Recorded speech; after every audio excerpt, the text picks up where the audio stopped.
حضرت تھانوی رحمۃ اللہ علیہ نے واقعہ لکھا ہے کہ حضرت کے ایک مرید حضرت کی خدمت میں آئے اور حضرت تھانوی رحمۃ اللہ علیہ سے کہا کہ مجھے غصہ بہت زیادہ آتا ہے، غصے کا مرض ہے، بیجا غصہ۔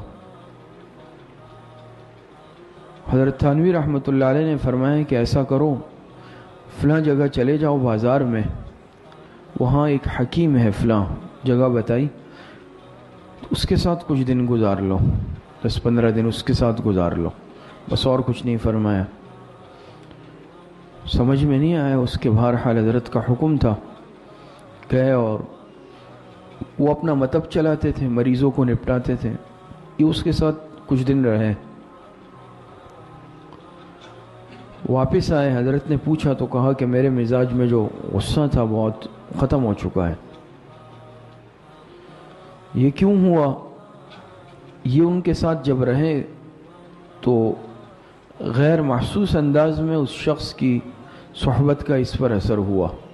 وہ حکیم جو تھا بہت صبر، تحمل اور برداشت والا، سارا دن مریض آتے، مختلف قسم کے تقاضے، باتیں، طالبات، کبھی غصہ نہیں ہوئے۔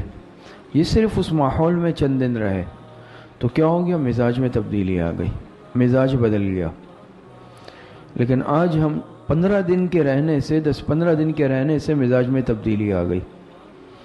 لیکن خدا نخواستہ اگر ہمارے مزاج میں ایک مدرسے میں 5 سال، 6 سال، 8 سال، 10 سال مسجد اور مدرسے کے ماحول میں گزارنے کے باوجود تبدیلی نہیں آ رہی، ہمارے مزاج میں تبدیلی نہیں آئی، ہمارے اخلاق اور کردار میں تبدیلی نہیں آئی، ہمارے بول چال میں تبدیلی نہیں آئی، ہمارے اعمال میں ترقی نہیں ہوئی،